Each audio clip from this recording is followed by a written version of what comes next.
Olá! Hoje é o meu último dia aqui na Irlanda, então eu vim me despedir do parque, obviamente junto com vocês, né? Fazer a nossa última gravação aqui. Então vamos lá. A gente mira no amor e acerta na solidão. Capítulo 21. O perigo do ciúme. Você diz que ama as flores e as corta. Você diz que ama os peixes e os come. Você diz que ama os pássaros e os prende em gaiolas. Quando você fala eu te amo, eu sinto medo. Nossa, é do Jacques Prévert. Não sei, esses franceses acabam comigo. Entre um e o outro no amor, há sempre uma falta de encontro. O que chamamos aqui de solidão. Entre um e o outro há, então, uma falta. E essa falta procuramos preservar, medir, para que não se torne excessiva e intoxique o relacionamento de modo que um já não queira mais que o outro siga em sua vida. Se essa falta nos interessa, ela também nos angustia. O modo como cada um de nós vai viver o amor em relação com o modo como vivemos em nossa infância, com o modo como entendemos o que vivemos na nossa infância. Opa, corri aqui que não entendemos, né? O modo como cada um de nós vai viver o amor tem relação com o modo como vivemos em nossa infância. Então nós vamos viver o amor romântico na vida adulta relacionado com o amor que nós tivemos na nossa infância, que não era romântico, era amor de pai e mãe e tal, mas a gente sabe no processo do Édipo e tudo tem as mesmas raízes, né? Então no amor, da forma como a gente vive o amor na vida adulta tem relação com a forma como a gente o viveu na vida infantil. Não é tão simples quando todo mundo fala, tá? Já expliquei isso em outros vídeos e tal. Se você não teve pai e mãe, você vai procurar alguém. Não é tão simples assim, mas vamos lá. Com o modo como entendemos o que vivemos na infância. Então, outro ponto muito importante que ela está dizendo aqui. Não é o modo... adolescentes, gente, desculpa. É difícil suportar adolescentes. A gente percebe que ficou velho quando adolescente te irrita. Então, desculpa. Propósito, eu sou psicóloga. Tem necessidade? Não tem, né? Então, não é só com o que você viveu na infância, mas é muito mais como você entendeu o que você viveu na infância. Porque o que você entendeu pode não ter sido o que foi. O que foi de real a gente nunca toca. Tem sempre a nossa visão. Por isso a nossa visão é muitas vezes muito diferente da visão dos nossos irmãos e da visão dos nossos pais e dos nossos vizinhos. E cada pessoa tem uma visão de como foi a nossa infância, né? Uma das maneiras de ignorarmos a falta e a solidão presentes no campo do amor atende pelo nome de ciúme. É importante começar dizendo que Freud nos adverte de que o ciúme é um estado emocional normal. Opa, é normal ter algum ciúme. Tal como o luto. Também é normal, realmente. Assim como é esperado, então, que ao perdermos nosso objeto de amor, nos entristeçamos e fiquemos ensimesmados por algum tempo. Também é esperado que sintamos ciúmes quando amamos alguém. É claro que nem todas as formas de sentir e demonstrar ciúmes são esperadas, e já falaremos disso. Mas achei importante começar esse papo dizendo para vocês que o ciúme é esperado quando se ama, porque estamos em tempos de uma psicopatologização excessiva, em que qualquer mal-estar pode ser lido rápido demais como psicopatológico ou como tóxico, em aspas, levando as pessoas às defesas e aos isolamentos. É verdade, esse é o grande problema do mundo atual. Tudo é doença, tudo é tóxico, tudo precisa ter um diagnóstico, tudo precisa ter um rótulo, tudo precisa ter um remédio, porque a gente não pode sentir. Sentir um mal-estar, você está sendo tóxico, ou o outro está sendo tóxico. Todo mal-estar tem que ter uma psicopatologização, tem que ser uma patologia, não pode ser um mal-estar normal. Nós somos humanos, nós sentimos as coisas, sentir as coisas faz parte de nós. Outro dia eu vi um rapaz falando no Twitter e era incrível o que ele falou, de tão simples, porque ele falou assim: o cérebro não é um sujeito, porque a gente vê em todo lugar. O cérebro faz tal programação, o cérebro entende isso como isso, o cérebro produz tal hormônio. O cérebro não é um sujeito, o cérebro é um órgão do seu corpo, não é o cérebro, é você. Não é o cérebro, é o sujeito. O sujeito sente, o sujeito é um com o corpo dele. Descartes fez essa cisão entre corpo e alma como se nós fôssemos cindidos, mas nós não somos. O corpo é psíquico Então muita gente fala, doença autoimune, doença psicológica, como se a doença não existisse. A doença existe no mesmo corpo. O corpo físico é o mesmo do mental, é o mesmo do psicológico, é o mesmo do espiritual, é o mesmo corpo. Nós não temos corpos diferentes dentro de nós. Nós somos um só. E o cérebro não é um sujeito. E as dores e os sentimentos não são doenças, elas fazem parte de nós.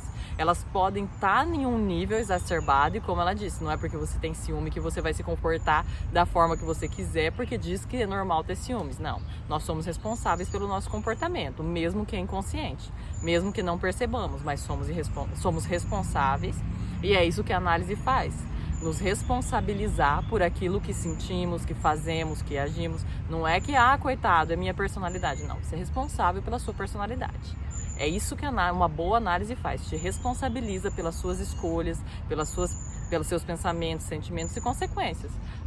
E tudo tem que ser horrível? Não, mas é seu e tem que ser pensado. Você agiu assim e não agiu assado. Você pensou assim e não pensou assado. Você escolheu tal pessoa e não escolheu outra. Então, parte de você. Na escolha amorosa também, essa escolha é sua, mesmo que inconsciente, é sua. Olha o ato falho, inconsequente. Mesmo que inconsciente e inconsequente, a escolha é sua. Então, mas pois bem, todos nós sentimos ciúmes, temos lutos, temos tristezas, temos raiva, todos nós temos sentimentos. E não é o nosso cérebro ou o nosso, não é uma doença, isso é ser humano. E aí a pessoa acha que ela tá doente e se afasta, né? Se isola, é isso que ela tá dizendo. Tudo é tóxico. Lógico que se você for olhar por uma via de que todo relacionamento vai te trazer dor em certa medida e vai te trazer ciúme em certa medida, lógico que medidas longe das patológicas, você não vai se relacionar com ninguém, né? Porque alguma dor, decepção, desilusão e ciúme, a relação vai trazer. Pois bem, para Freud o ciúme é algo tão comum que ele chega a dizer que quando não aparece é porque a pessoa recalcou. Ou seja, o enviou para debaixo do seu tapete psíquico, para não saber dele. Feita a minha defesa do ciúme, esse mal-estar que em certa medida pode dar dignidade ao amor, fazendo brilhar algo da paixão, de tempos em tempos, mas também pode levar a assassinatos, em especial ao feminicídio, o que é certamente assustador e que de modo algum defendo. Vamos avançar para pensar nessas camadas do sentimento. Há 3 formas de ciúme propostas pelo pai da psicanálise, sendo elas o ciúme normal, o projetado e o delirante. Para quem não sabe, o pai da psicanálise é Freud. Então ele propôs 3 formas de ciúme. O normal, o projetado e o delirante. Vamos lá, para o 21.1. O ciúme normal. Do normal, já falamos quando nos referimos a situações edípicas, em que a criança viraliza.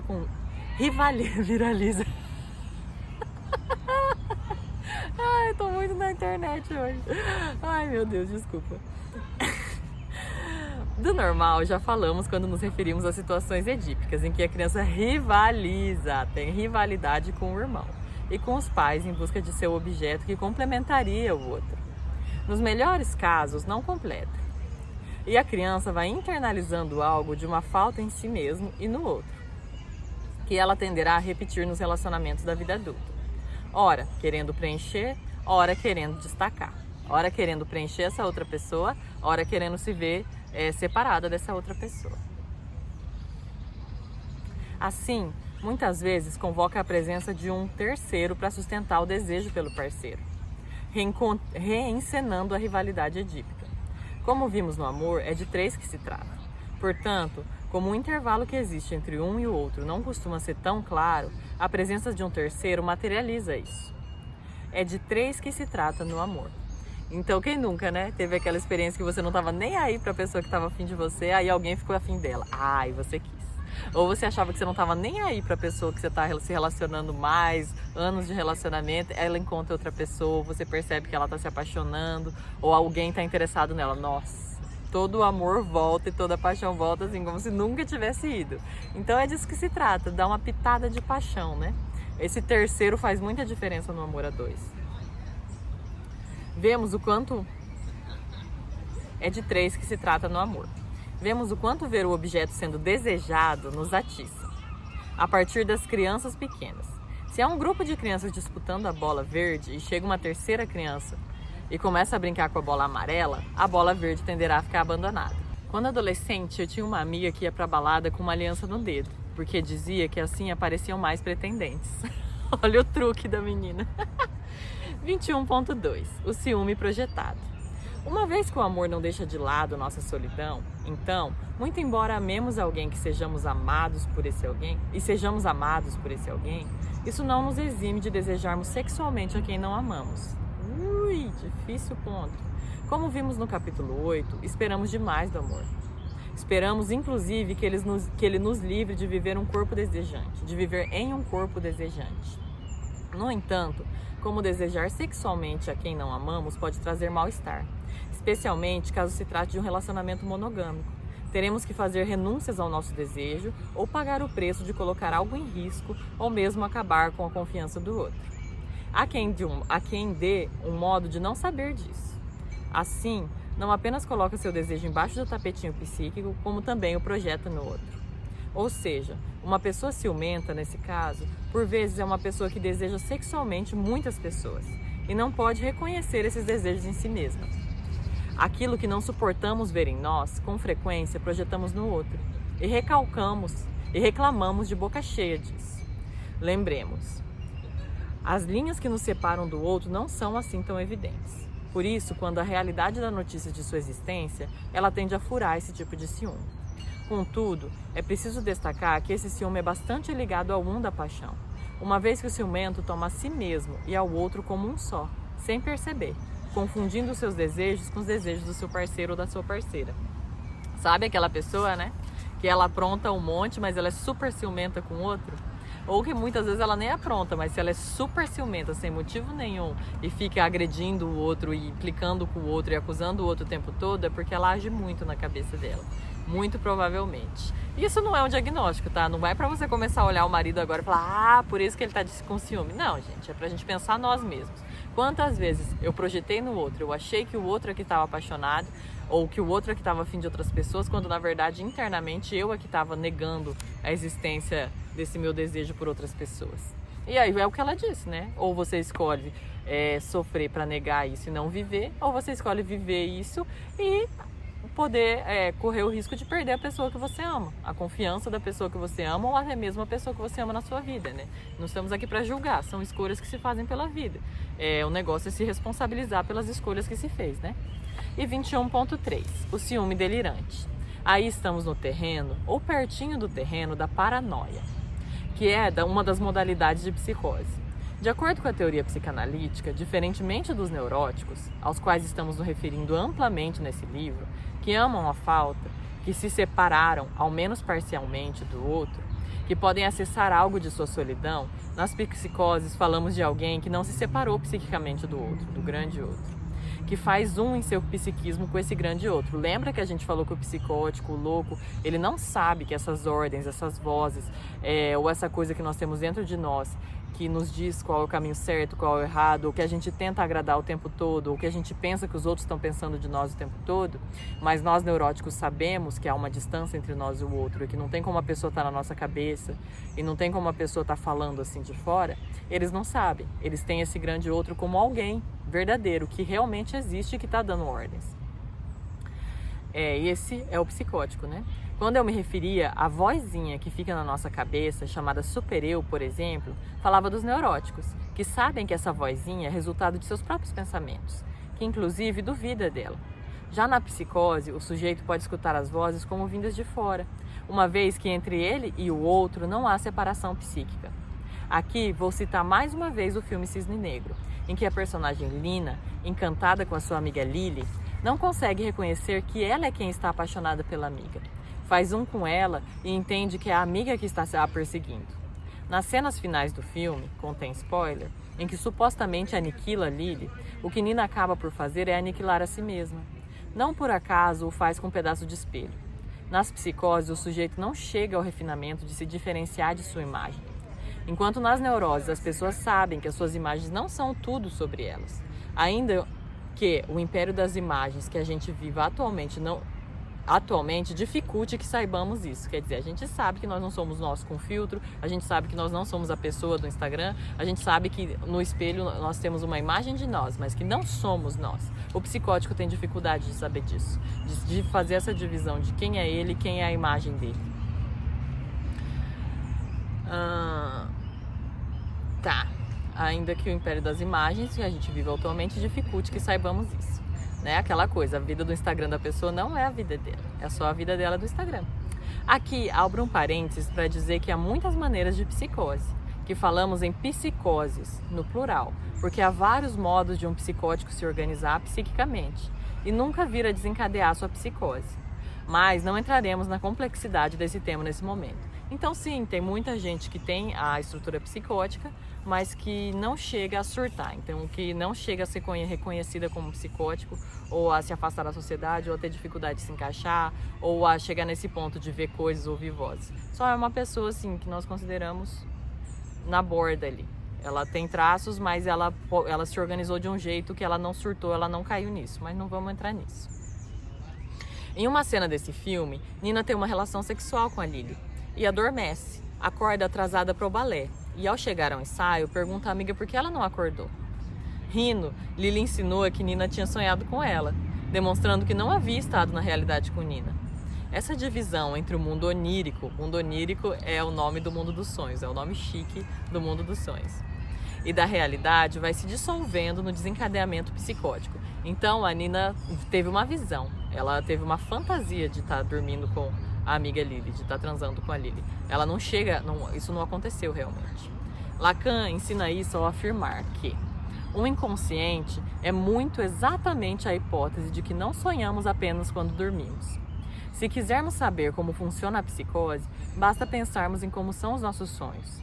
Nele, tudo pode acontecer. Embora seja uma criação da nossa cabeça, não são feitos pela parte do eu, que consegue controlar algumas coisas. O autor dos roteiros de nossos sonhos é o inconsciente, esse estrangeiro que ocupa tanto espaço em nós. Embora Freud tenha proposto um tratamento apenas para neuróticos e não para psicóticos, foram os pós-freudianos e os lacanianos que propuseram tratamentos para psicóticos. Freud só tratou neurótico, tá? E aí pessoas que estudaram Freud depois e Lacan que começaram o tratamento com psicóticos. Se ele estudou com tanta profundidade e cuidado as psicoses, foi porque a partir delas podia entender o funcionamento neurótico. Olha aí, a gente tem grande parte nelas. Dito de outro modo, aquilo que o neurótico envia para debaixo do seu tapetinho psíquico, aquilo que a gente não quer enfrentar, que a gente não quer ver, não quer saber e chega mesmo a acreditar que não sabe, os psicóticos denunciam. Falam aos quatro ventos, postam, denunciam. Assim, o ciúme delirante nos ensina também sobre o ciúme normal. Até porque, para Freud, no caso do ciúme delirante, podemos encontrar as 3 modalidades do ciúme. Então é isso, né? O que o neurótico tenta não ver, porque nós temos a barra da moral, nós temos a barra da vergonha, nós temos a barra do social, nós temos essa barra da castração, que nos diz que nós não podemos fazer tudo e falar tudo e viver tudo o que nós quisermos. Porque isso tá no campo da psicose. O psicótico fala. Então, o psicótico geralmente é muito promíscuo, geralmente fala muito dessas coisas, geralmente fala as verdades que vão magoar as outras pessoas na cara delas. E saber observar o psicótico é muito importante porque nós estamos observando aquilo que a gente está negando dentro de nós, aquilo que a gente está tentando se desfazer dentro de nós, aquilo que está no nosso inconsciente, que a gente não suporta em nós. Por isso que é tão difícil ver psicótico, né? A sujeira, a falta de higiene, o jeito deles se portarem, é muito difícil, não é para todo mundo. Fere o nosso narcisismo ver um humano sem essa barra, porque aí ele está envolto em coisas humanas, né? Muito humanas. Sujeira, cheiros, muita baba, falas inesperadas, falas desagradáveis, porque eles estão com o inconsciente a céu aberto, eles não têm essa barra que nós temos da moral, da educação, essas coisas que o neurótico tem esse superego para ficar podando e bloqueando a gente de ser. Então é importante olhar para eles para nos entender também. Lembro-me de um homem paranoico que conheci em uma instituição de saúde mental e que, quando se desorganizava, saía andando de bicicleta por aí. Se desorganizava significa que ele entrou em surto, ele tá no céu aberto ali, ele não tá medicado, ele se desorganizou. Algo ali não tá mais batendo direito na cabeça dele, para dizer assim de um jeito que vocês possam entender. Se desorganizou, é nesse sentido. E quando saía andando de bicicleta por aí, ficava horas, dias, semanas ou meses sem voltar para casa, preocupando seus familiares. Ao contar de um de seus passeios de bicicleta para mim, que era a psicóloga da instituição, ele disse que seus familiares E os profissionais que cuidavam dele não deveriam se preocupar, uma vez que ele estava bem cuidado, em aspas. Dizia não ter preocupações de se perder no caminho, uma vez que todos os carros da rua ajudavam, pois se um carro ligava a seta para a direita, isso queria dizer que era para ele virar à direita. E se um carro piscava à esquerda, então era uma indicação de que seu caminho era por ali. O paranoico é uma máquina de produzir sentidos para aquilo que não tem sentido. Qualquer mera contingência se torna confirmação de sua hipótese. No delírio do ciúme, então, qualquer olhar é signo de traição. Qualquer piscada é feita para seduzir. E assim vai, num ritmo freneticamente desconectado da realidade. E só quem teve alguma relação onde aparecia muito dessa paranoia, né? A pessoa sim tem relacionamentos que de fato são doentes, são com pessoas adoecidas, pessoas paranoicas de verdade, e aí o outro sofre muito, né? Porque é desse jeito, tudo é sinal. A pessoa tem uma fantasia na cabeça dela e o grande problema do paranoico é que ele não tem uma desconfiança, ele tem uma certeza. Então isso é inclusive um traço para a gente diferenciar se a pessoa é psicótica ou se a pessoa é neurótica, porque o neurótico acredita nas coisas, mas a gente desconfia. Tanto que agora você ouvindo isso deve estar se pensando, será que eu sou louca? Refletindo para você mesmo, olhando o seu passado, será que eu sou psicótica? Se tem um será, é porque você não é. Porque o psicótico, e principalmente o paranoico, ele tem certeza. Ele tem certeza que alguém entrou na casa dele. Ele tem certeza que a esposa está o traindo. Ele tem certeza, ela tem certeza que o marido está traindo. E ela sabe a história, ela sabe com quem. Ela tem certeza, ela não desconfia nem por um minuto. Você tenta colocar desconfiança e daí ela passa a desconfiar de você. Porque da certeza dela, ela não desconfia. Ela tem certeza das coisas. Isso é um traço paranoico. O neurótico nunca tem certeza. Nós sempre estamos nos questionando como somos, como é o mundo, como são as coisas, como são as pessoas, a que ponto estamos sendo normais, a que ponto não estamos, o que não estamos, o que o outro fala, o que o outro deseja é normal, não é, os meus desejos são normais, não são, é comum, é normal estar casado e amar demais uma pessoa, mas ainda assim sentir desejo por outras, como lidar com saber que a outra pessoa vai desejar outras, sabendo que desejar não é viver, viver o desejo também é uma escolha. E é tudo isso. O mundo do neurótico é o mundo dos pensamentos e das incertezas. O mundo do psicótico, principalmente do paranoico, quando ele estrutura nessa paranoia, é o mundo das certezas. Ele tem plena certeza que algo absurdo está acontecendo. E esse foi o capítulo 21. Falta só um pouquinho. Vamos entrar no 22 e depois vai até o 24 que eu já falei para vocês, né?